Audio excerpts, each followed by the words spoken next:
Shalom, Yashala. First and foremost, I would like to give all glory, honor, and infinite praises to Yahweh, Bahashim, Yahweh Shai, Bahashim, Chadash, the honest beloved elders and the apostles at Great Millstone that taught me this truth, peace, and salutations to all you hopeful elect Akim out there laboring that are pushing this word in truth and in sincerity.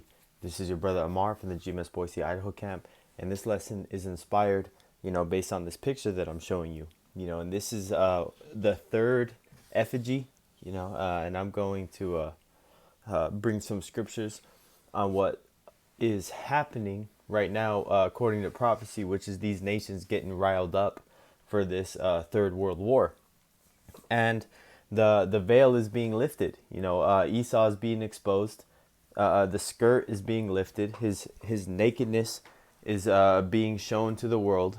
His different ways that he controls different governments and manipulates the truth and lies and creates false flags is all being brought out to the forefront, and these other nations are not hiding it, and they're not hiding it because, as Joel 3 goes into, the weak are saying that they are strong, because they have the same technology, the willpower, the people, the military backing, in the way of air, land, and sea.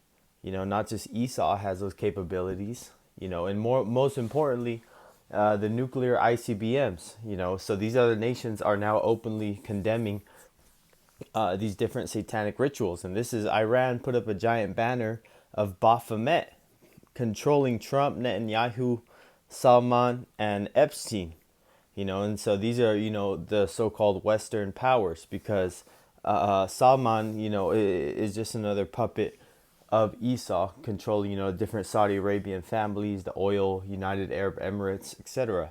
Those are all, if you probably go back to, they probably, even though they're Ishmael, appearance, they might go back to Esau, but for the most part they are Ishmael over there. But it's Ishmael and Edom working together. But we know that these alliances are going to collapse, and that Iran, China, Russia, and these other allies of Babylon the Great are going to turn against them. So I wanted to go straight to Isaiah 34, because we went into this at camp, and I just want to reiterate the point, because it is very crucial to understand what's going on in this time, and these nations getting riled up. This is Isaiah 34 and 1. Come near, ye nations, to hear, and hearken, ye people. Let the earth hear, and all that is therein, the world, and all things that come forth of it. So this message specifically is talking about a warning that all nations need to hear, not just the Israelites. Verse 2, for the indignation means righteous anger of the Lord Yahweh is upon all nations, and his fury upon all their armies. He hath utterly destroyed them. He hath delivered them to the slaughter. So he's talking already as it's already done, because these nations, no matter how powerful they get, is ultimately going to be taken down. These nations gather together, they're just falling into their place into prophecy. Verse 3, their slain also shall be cast out, and their stink shall come up out of their carcasses. The mountains shall be melted with their blood. And ultimately this is going into, the mountains melted with their blood. These government authorities, these different countries and their government powers, the armies, their mighty men is going to be taken down. And you can go to Isaiah, 2nd Ezra 13, and right around the 8th verse, we can go there right now, since I said it, but you can see the entrance that Yahweh Bashim Yahushai is going to do on these heathen. Lord willing, we get back to that. This is 2nd Ezra 13 and verse 8. And after this I beheld, and lo, all they which were gathered together to subdue him were sore afraid, and yet durst fight. And lo, as he saw the violence of the multitude that came, he neither lift up his hand, nor held up sword, nor any instrument of war. But only I saw that he sent out of his mouth as it had been a blast of fire, and out of his lips a flaming breath, and out of his tongue he cast out sparks and tempests.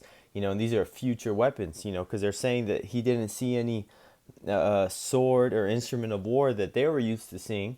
No, he was shooting out laser beams, spiritual power, focused energy, weapons, on Esau, man. Yahweh Bashem Yahushai's technology is millions and trillions of years ahead of Esau Edom, So I wanted to, I'll read this last verse, verse 11, 2nd Ezra 13 and 11. And they were all mixed together, the blast of fire, the flaming breath, and the great tempest, and fell with violence upon the multitude which was prepared to fight, and burnt them up suddenly, and burnt them up every one, so that upon a sudden of an innumerable multitude, nothing was to be perceived. So they couldn't see anything. Perceived, which means like, oh, I can't make out what's that shadow look like. I don't know. I can't tell what it is. That's nothing to be perceived, but only dust and smell of smoke. When I saw this, I was afraid. That great power is going to be shown in that day. This is back in Isaiah 34 and verse 4. And all the host of heaven shall be dissolved, and the heavens shall be rolled together as a scroll, and all their hosts shall fall down. And the host goes into armies.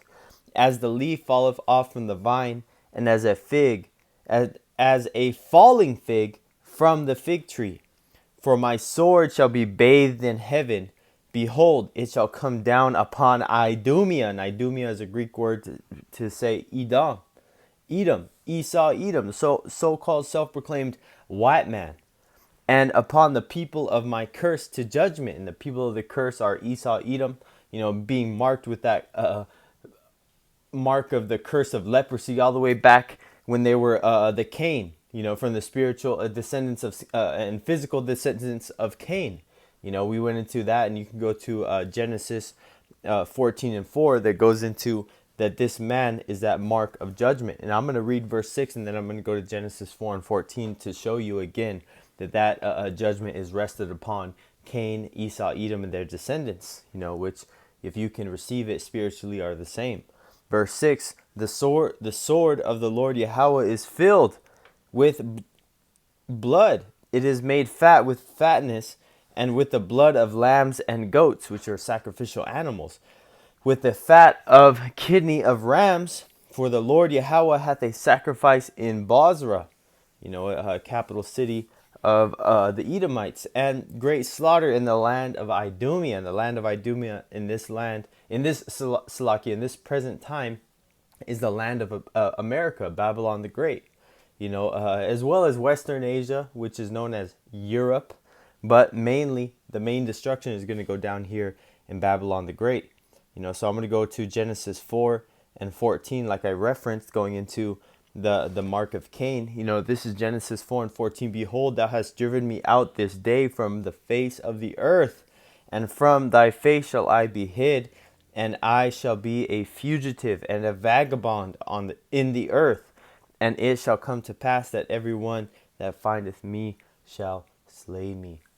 Yes, and that's ultimately what's going to happen to Esau, Edom, when everyone finds out who the real devil is. Because the devil is just a spiritual being. The carnal man acting and that can physically hurt you in this world is Esau, Edom, the self-proclaimed white man. So as you can see, the scriptures speak of no one else but the descendants of Esau, Edom, Idumea, as the land of future great judgment. So as you can see, this man talking out his side of his neck, and these are the nations that are becoming aware of this man's devilish ways, is becoming more Salakia and more openly talked about. And these nations are not, scared to hide it. And I see that they even have the UK flag up there. They have the UK flag, the United States flag, the small hat flag, and the rainbow flag, which we all know are satanic, entities. So Lord willing that this lesson was edifying unto the elect. Till next time, I would like to give all glory, honor, and infinite praises to Yahweh, Bahashim, Yahweh Shai, Bahashim Chachadash, and double honors to the beloved elders and the apostles at Great Millstone that taught me this truth. Wa, peace and salutations to all you hopefully like Akim out there laboring, that are pushing this word in truth and in sincerity. Till next time, Lord willing, Shalom.